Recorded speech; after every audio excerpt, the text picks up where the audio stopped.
In the Lord I will trust. In the Lord I will trust.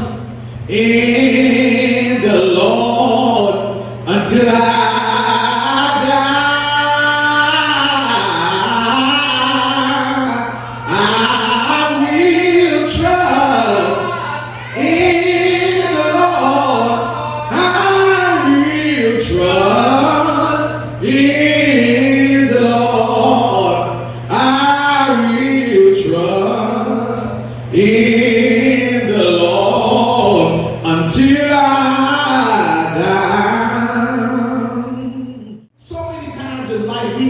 distracted by things and situations and people that we lose sight of trust in God. We tend to trust in things, we tend to trust in people, we tend to trust in our careers and our jobs. But I know that if you put your trust in God, you will make it. Some of us put our trust in clothes.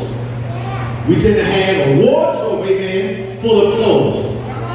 But sometimes a string may come out, or the hem may fall out, or you may lose some weight and need to take it in. So you can't really trust in clothes. Sometimes we buy vehicles, Mercedes and expensive cars, and stuff that we want that's okay to have, amen. But over time, somebody can hit you. You can depreciate your car in value. Somebody can break into your car. You can't put your trust in that. Sometimes some of us want to go to the gym every day and work out like Elder McDonald and get our arms all ripped and all of these things, amen. But sometimes, as the older folks say, you keep living, your body will begin to tell you whose body it is. So you can't put your trust in your body. Some of us put our trust in our jobs and our careers, and over time you can do all that you can to make this business strive. And what happens? They give you a pink slip. They walk you out the door. So you can't put your trust in your job. Sometimes in marriage, and we can go down the list of things that people put their trust in, Elder Bill. But the reality is that it's only one thing that we really can trust and not worry about will it fail, and that is God. The quickest way to lose sight of your ending is to put your trust in anything but God. Trust is not an age thing. Beloved, some of us can be older with trust issues. Some of us can be younger with trust issues. I remember when my daughter Alda first learned how to ride a bike, and I told this story before. And then her brother took her down the street holding on to the bike, and then her sister did it, and then she had some of the neighborhood kids living in the townhouse, and she learned how to ride a bike because she was given the bike without training wheels.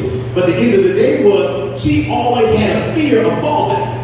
So she would never really pedal like she should, because she said, if I get all I got to pedaling, I might fall. And if you know Autumn like I know Autumn, she is a whiner. She will cry and she will fall. She won't be so quick to get back up, to get on the bike, because her trust was in somebody holding on to her the entire time. But the lesson is that sometimes it's going to take for us to fall, to really learn how to trust in God. Now I'm using that as a physical illustration just so everybody can understand. But it wasn't until she fell enough times. It wasn't until enough times that they ran beside her and encouraged her while she was still trying to trust in learning how to ride a bike. Nowadays, you can't keep her off a bike. You can't keep her off a skates because she learned the lesson. I can't trust in my daddy holding me up because my daddy's too heavy to run behind me. I can't trust in my brother because he may be on this game system and don't feel like running behind me holding my seat. I can't trust in Jada because Jada just won't tell me I ain't going. The reality is, when you put your trust in everything else but God, you're bound to fail. The word says, with all thy heart, lean not to your own understanding, but the key is here. In all your ways, acknowledge him. That's where we err. We tend not to acknowledge things until stuff gets difficult. We need to be reminded today, Mount Gilead, that we can put our trust in God. We can put, as a church, we can put our trust in God. As individuals, we can put our trust in God. Man will let you down every time. But if you put your trust in God, he cannot lie. He cannot fail. He will not disappoint.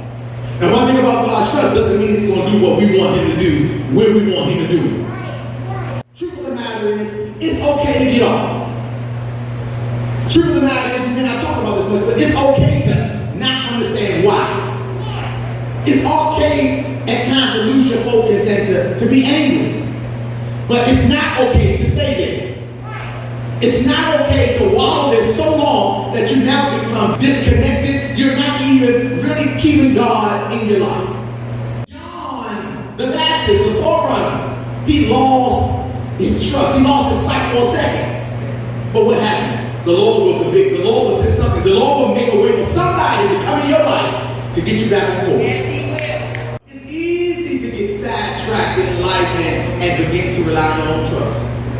I can hear in my mind so many testimonies how Elder Kelly was telling me sometimes I was taking home how he was asking God to do this and do that, and he didn't think that it was going to happen when it was going to happen. But Lord, behold, in a few days, not many days hence, we're going to see the prayer come to fruition. Because he trusted in God to make a way. We may not understand it all the time. We may not even see it. But it's not our job to really see it, to try to wonder why, wonder how, wonder when. God requires us to simply acknowledge him, and he will do the directing. The Lord tells us to just simply to commit your ways unto the Lord, and then he will give you what? The desires of your heart, if you trust in him. People in your life have hurt you to the point that you don't trust them. I know I've been in situations where I trusted a person to do something or trusted them to be my friend in private. And then when you find out that person that you thought that you could trust to be your friend in private, then mess around and expose you in public. What do you do when there's been a breach of trust? What do you do when you give your trust to something or somebody or some situation and that situation fails? The Bible says, trust in the Lord. Trust in the Lord. So many things that can get our trust off.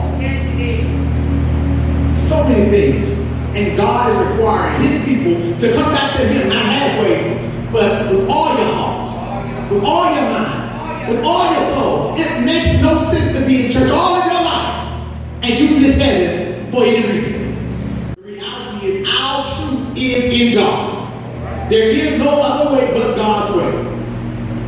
And as believers, as people of God, we need to make sure that our truth stay in God.